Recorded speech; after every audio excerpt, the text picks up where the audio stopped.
Now, I'm a fisherman, and we all know that fishermen sometimes tell stories.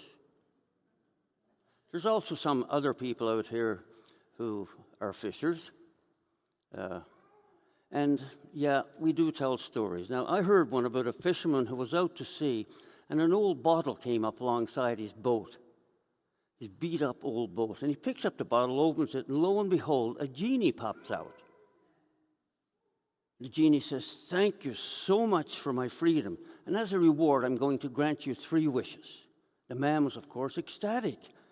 "That's great," he says. "First, I want $1 billion in a Swiss bank." Poof! There's a flash of light, and a piece of paper from a Swiss bank appears in his hand with $1 billion in the account. So now he's a billionaire. He continues, "I'm tired of this old fishing boat. I want a brand new luxury yacht with a helicopter on its deck." Poof! It's a flash of light, and a luxury yacht appears next to his old boat, complete with the helicopter. And finally he says, "I want to be irresistible to women." Poof! There's a flash of light, and the man turns into a box of chocolates. Irresistible, right?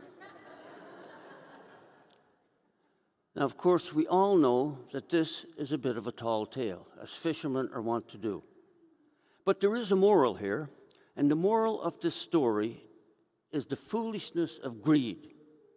So here's the thing. Greed can make a person lose their common sense and right judgment. And that is what Jesus is pointing out in the gospel today. He says, "I thank you, Lord, Father of heaven and earth, because you have hidden these things from the wise and the intelligent and have revealed them to infants. Only those people whose hearts are simple and humble, like that of a little child, are able to discover what can give true and lasting happiness." Now, my feeling is that there are not too many people who have simple, humble, and childlike hearts. The spirit of materialism and egoism, so prevalent in our society today, has afflicted most of us at times. And many people nowadays do not know anymore when to say, enough is enough. They go on acquiring and accumulating material things, stuff, and we all do it, to the point of uncontrolled and sometimes unconstrained excess. There are people who own and maintain 4 houses, yet there are only 3 in the family. Even if each family member took a house, there's still 1 vacant. I personally know a man who has 3 high-end cars, but he's single, lives alone. Now, I don't care how well you can drive. You can't drive 2 cars at the same time. And of course, there are those who have a lot of money in the bank. No reflection on them, but they spend their entire life trying to gain more wealth. What good is it? They can't spend it. Where will it all go? They have more than enough, yet they still want more. Seems foolish, doesn't it? Perhaps we might think, well, this only concerns the rich. But look again. Ordinary people suffer the same ailment. I know people who have left well-paying jobs at home to go abroad to work for more money. They risked family life to run after greener pastures, and their children grow up missing out on parental love and guidance. There is a saying, "Of what use is hay when the horse is dead?" How many of us cannot give quality time to our family and who find no time to take a meaningful rest because we are practically enslaved by our work or our careers? I'm not sure who said it, but I've heard the quotation that says, "People spend their health to gain wealth, and then they spend their wealth to regain their health." Isn't that foolish? I think St. Teresa of Calcutta accurately diagnosed the situation of the world. She said, and I quote, "I think today the world is upside down and is suffering so much because there is very little love in the home and in family life. We have no time for our children. We have no time for each other. There is no time to enjoy each other and to show them love."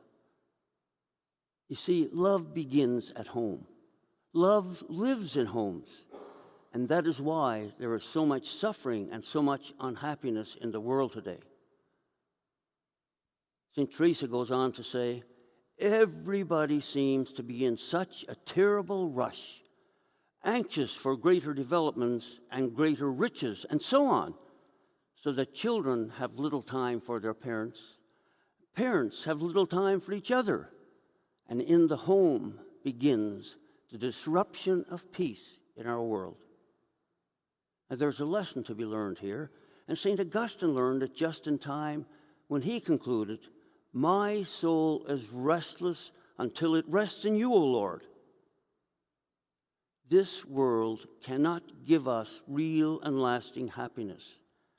I pray that we will be wise enough to realize that it's only in God we can find true peace, true happiness, and eternal riches. It is time to worship and serve the Creator and not the creatures, to strive for eternal heavenly treasures and not the passing treasures of this world. It's time to live as little children, simple, humble, and totally dependent on God, in order to discover the mysteries of God's kingdom. In the gospel, Jesus invites us, "Come to me, all you that are weary and are carrying heavy burdens, and I will give you rest." Running after all these worldly things is truly an exercise in futility, and so we find life frustrating and burdensome. The Lord now invites us to an intimate and meaning personal relationship with Him. He is still in charge of the world. He is still in charge of our lives, whether we realize it or not. Worrying is simply pointless. Another quotation from an unknown author says, "Worrying does not take away tomorrow's troubles. It takes away today's peace." More importantly, it reveals that our faith is sometimes weak and that we are distant from God. So the gospel today then has a clear message, and that message is slow down. Resist the temptation to join the mad rush in this world's rat race. There is more to life than speed. As the saying goes, the early bird might get the worm, but the second mouse gets the cheese. Think about that. The gospel is also an invitation for us to a life of simplicity. Happiness does not consist in having more, but in being contented with what we have. Happiness does not consist in having more, but in being contented with what we have. Interestingly, the Spanish word for happy is contento. So Jesus invites us. He says, "Come to me," and He waits.